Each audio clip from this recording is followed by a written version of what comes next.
অঙ্কিতের গায়ে ছোঁয়ানো হলুদ মাখল মেহেক। সম্পূর্ণ জানতে ভিডিওটিতে একটি লাইক করে দেখতে থাকো। গল্পে শুরুতেই দেখা যায় আটকাতে চাইছে অলোকের সান্যালকে ধীমান সেনের লোকেরা, আর ঠিক তখনই চলে গেছে স্বস্তিক। স্বস্তিক গিয়ে গুন্ডাগুলোকে বেধড়ক মারতে থাকে যাতে অলোকের সান্যালকে সেখান থেকে বাঁচিয়ে নিয়ে আসতে পারে স্বস্তিক। এরপর গুন্ডাগুলোকে মেরে তো শুয়ে দেয় রাস্তাতেই। আর তারপরে গীতাকে ফোন করেছে, বলে গীতা, অলোকের সান্যালকে তো আমি বাঁচিয়ে নিয়েছি, উনি একদম ভালো আছে। তখনই গীতা বলে, তাই? তাহলে আপনার জন্য একটা চমক আছে। এই বলেই একটা কিস করে দেয় স্বস্তিককে। আর স্বস্তিক তখন বলে, I love you Gita. Agnijit Mukherjee বলে, এই তুমি কাকে আই লাভ ইউ বলছো? কি হলে উত্তর দিচ্ছ না কেন বলো? তখনই আর কিছু বলতে পারে না স্বস্তিক, আর বলে, ড্যাড তুমি ওই লোকটাকে নিয়ে যাও। এর মধ্যেই মেহেক ফোন করেছে আর বলে, পাপা তুমি কোথায় রয়েছো? অগ্নিজিৎ মুখার্জি বলে, কেন, কি হয়েছে? আমি বুঝতে পারছি না, কিছু হয়েছে? মেহেক তখন বলে, তোমাকে আসতে হবে বাড়িতে, আমি নিজে তোমার জন্য রান্না করেছি, তোমাকে বসিয়ে খাওয়াবো। এর পরেতে আর তো এরকমটা হবে না বলো? জানি না আদৌ হবে কি না, বিশেষ করে একটা অন্য ছেলে জীবনে আসছে, সে আসার পরে জীবনে কি কি পরিবর্তন হতে পারে সেটা তো জানি না, তাই আগে থেকেই তোমাকে সাবধান করে দিলাম। আর আমিও নিজে সাবধান হয়ে গেলাম, তোমার জন্য এইটুকু ব্যবস্থা করেছি, তুমি চলে এসো। অগ্নিজিৎ মুখার্জি তাড়াতাড়ি করে গাড়িতে রওনা দেয়। অন্যদিকে বড়বাবুকে ফোন করে জানিয়ে দেয় গীতা যে উদ্ধার হয়ে গেছে অলোকের সান্যাল, ভয়ের কোনো কারণ নেই। বড়বাবু বলে, যাক বাবা, আপনি একদম ঠিক সময় ঠিক কাজটা করেছেন অগ্নিকন্যা। এদিকে মেহেক পঞ্চব্যঞ্জন রান্না করে অগ্নিজিৎ মুখার্জির সামনে দিয়েছে আর বলে, পাপা আজকের এই সমস্ত রান্না আমি নিজের হাতে করেছি, তুমি খাবে তো? তখনই পাপা বলে, কেন খাবো না, তুমি নিজে ভালোবেসে যত্ন করে আমার জন্য রান্না করেছো, এ কি হাতের এই অবস্থা কি করে হলো? মেহেক বলে, ও কিছু না, একটু পুড়ে গেছে, গীতা বৌদি আমাকে শিখিয়ে দিয়েছিল কি করে রান্না করতে হবে, আর আমি সবটা তোমার জন্য করেছি, তুমি খেলে আমার খুব ভালো লাগবে পাপা। অগ্নিজিৎ মুখার্জি বলে, নিশ্চয়ই খাবো আমি, তুমি এত ভালোবেসে রান্না করেছো আর আমি খাবো না সেটা হতে পারে? এরপরই মেহেক বলে, কালকে থেকে আমি একটা অন্য সংসারে যাব, যাকে কোনোদিন ভালোই বাসতে পারবো না তাকেই বিয়ে করতে হচ্ছে। তখনই অগ্নিজিৎ মুখার্জি বলে, তুই সুখী হবি না তাই না মেহেক? এরপর প্রলয় এসে বলে, কি করে সুখী হবে বর্দা, তুমি যেই ঘেরাটোপে ওকে পাঠাচ্ছ সেখানে কোনো মানুষ থাকতে পারে না, সবাই ক্রিমিনাল মাইন্ডের, কি করে থাকবে বলো? ওই কিরণ কান্তিবাবু, কৃপান, এরা কি আদৌ মানুষ? আমার তো কোনোভাবেই মনে হয় না। বর্দা তুমি কোন প্যাচে কোন জীবনে পড়েছ আর এখন মেহেককে বলে দিচ্ছ, ভাবতেই কেমন যেন অবাক লাগে। অগ্নিজিৎ মুখার্জি বলে, প্রলয় তুই চুপ করবি, এ সমস্ত কথা বলিস না।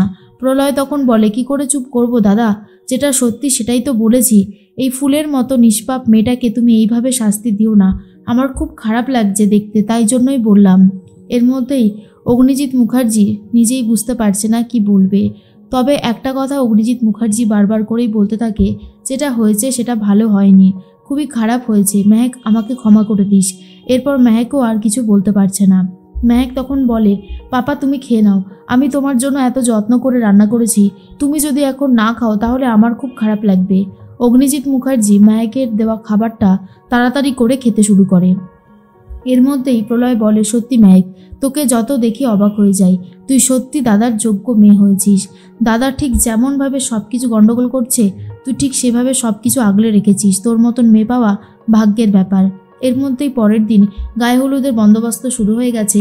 অঙ্কিতের গায়ে হলুদ আগে হয়, এরপর অঙ্কিতের মা তো অঙ্কিতকে হলুদ মাখিয়ে দিতে থাকে আর সবাই অনেক মজা করতে থাকে।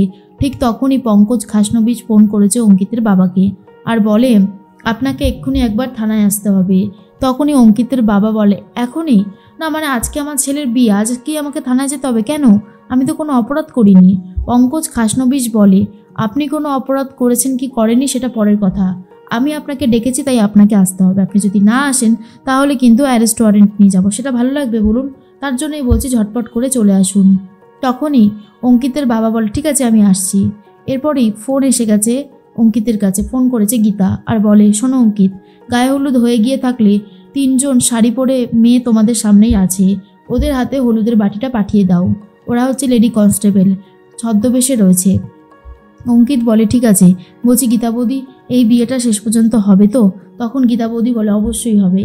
এরপরেই পুলিশগুলো এগিয়ে আসে আর বলে, গায়ে হলুদের বাটিটা আমাদেরকে দিন। অঙ্কিত বলে, সাবধানে নিয়ে যাবেন। আর তখন তারা বলে, নিশ্চয়ই। এদিকে অঙ্কিতের মা বলে, তুমি কোথায় যাচ্ছ গো? অঙ্কিতের বাবা বলে, আমার একটা কাজ আছে, যাবো আর আসবো, থানায় বড়বাবু ডেকেছে। অঙ্কিতের মা তো ভয় পেয়ে যায় আর বলে, কি বলছোটা কি? তোমাকে থানায় ডেকেছে কেন? তুমি কি করেছো? অঙ্কিতের বাবা বলে, আমি কিছু করিনি, কিন্তু যখন ডেকেছে তখন যেতে তো হবেই। আমি যদি না যাই তাহলে এখন অন্য কেস হয়ে যাবে, তাই আমাকে যেতেই হবে। তুমি চিন্তা করো না, বিয়ের আগেই আমি ফিরে আসব। আমি তো জানি ওই ধীমান সেন, সঞ্জয় চৌধুরী আর কিরণকান্তি বাবু যে অপরাধ করেছে সেই অপরাধের শাস্তি মনে হচ্ছে এবারে ওরা পাবে, কারণ গীতা এই কেসে হাত লাগিয়েছে, আর ওরা শাস্তি পাবে না সেটা তো হতেই পারে না। এরপরে অঙ্কিতের বাবা বেরিয়ে যায়, আর এদিকে লেডি কনস্টেবলরা গায়ে হলুদ নিয়ে পৌঁছে গেছে মেহেকের বাড়িতে। তখনই মেহেকের বোন বলে, এ কি, আপনারা শুধু এসেছেন, ওদের বাড়ি থেকে কেউ আসেনি? তখনই লেডি কনস্টেবলরা বলে, আসলে সবাই তো বিয়ের দিনে ব্যস্ত থাকে, তাই আমাদের হাতে দিয়েই পাঠিয়েছে। এরপর মেহেকের হলুদ লাগানোর ব্যবস্থা করা হচ্ছে, আর বলা হয়, মেহেক তুমি এত কাঁদছো কেন বলো তো? সব ঠিক হয়ে যাবে, তুমি একদম চোখের জল ফেলবে না। এরপর সবাই মিলে নাচ গান করতে থাকে হলুদের উপলক্ষে, আর বলে, সত্যি মেহেককে কিন্তু আজকে দেখতে অনেক সুন্দর লাগছে, কিন্তু মেহেক তুই যদি এভাবে কান্নাকাটি করতে থাকিস তাহলে কি করে হবে? এইভাবে চোখের জল ফেললে কিন্তু হবে না। তাই মেহেকও আর তেমন কিছু বলতে পারছে না। এর মধ্যেই তখন মেহেকের গায়ে হলুদ হয়ে গেছে, আর ঠিক তখনই কৃপানদের বাড়ি থেকে গায়ে হলুদ আবারও এসেছে। এরপর একজন জিজ্ঞেস করে, এটা কি? পাত্রের বাড়ি থেকে হলুদ তো আগেই চলে এসেছিল। তখন কিরণকান্তিবাবুর বাড়ির লোকেরা বলে, কেন, আমরা তো এই হলুদ নিয়ে আসলাম, আগে আবার কোন হলুদ এসেছে? কি বলছেনটা কি আপনারা? আপনাদের কোথাও একটা ভুল হচ্ছে। তখনই বলে যে, না, আমাদের তো কোনো ভুল হচ্ছে না। এর মধ্যেই গীতা যে একটা চাল চেলেছে সেটা বুঝতেই পারেনি কেউ। ভজন মিত্তির ফোন করেছে কৃপানকে আর বলে, আরে এখানে তো একটা গন্ডগোল হয়ে গেছে। বলছে ছেলের বাড়ির হলুদ নাকি আগেই চলে এসেছে। কারা হলুদ পাঠালো আমি তো বুঝতে পারছি না। তখনই কৃপান বলে, কি হলুদ চলে এসেছে? মেহেকের হলুদ হয়ে গেছে? না, কোথাও একটা গন্ডগোল তো হচ্ছেই। এর মধ্যে গীতা বলে, দেখো মেহেক, এই এক একটা করে সব অনুষ্ঠান অঙ্কিতের সাথেই হবে। তোমার বিয়েটা তো অঙ্কিতের সাথে হবে, আর তুমি এত ভাবছো? বিয়েতে এনজয় করো, এই দিনটা আর জীবনে কখনোই আসবে না, বুঝতে পারলে? তখন মেহেক আর কিছু বলতে পারছে না। এর মধ্যেই মনে মনে একটা কথাই ভাবছিল মেহেক, যত তাড়াতাড়ি সম্ভব বিয়েটা যেন হয়ে যায়। ঠিক তখনই কৃপান ফোন করেছে অঙ্কিতকে, কিন্তু অঙ্কিত বুঝতে পারেনি। কৃপান বলে, আজকে আপনাদের বাড়ি থেকে কোথাও গায়ে হলুদ পাঠানোর ব্যবস্থা ছিল? অঙ্কিত বলে, হ্যাঁ, পাঠানো তো হয়ে গেছে অনেকক্ষণ আগে, কেন পাননি আপনারা? এরপরে এই কৃপান বলে, কোথায় পাঠানোর কথা ছিল? আর এর মধ্যে অঙ্কিত বলে, কিন্তু আপনি কি বলছেন? উত্তর না দিলে আমি তো উত্তর দেব না। এরপর কৃপান বলে, আমার নাম হলো কৃপান ব্যানার্জি, তুই কেন মেহেককে হলুদ পাঠিয়েছিস? আর এই সমস্ত কথা শুনে অঙ্কিত তো রীতিমতো ভয় পেয়ে যায়, আর কিছু বলতে চায় না। আর এদিকে মেহেকের গায়ে হলুদ হয়েও গেছে।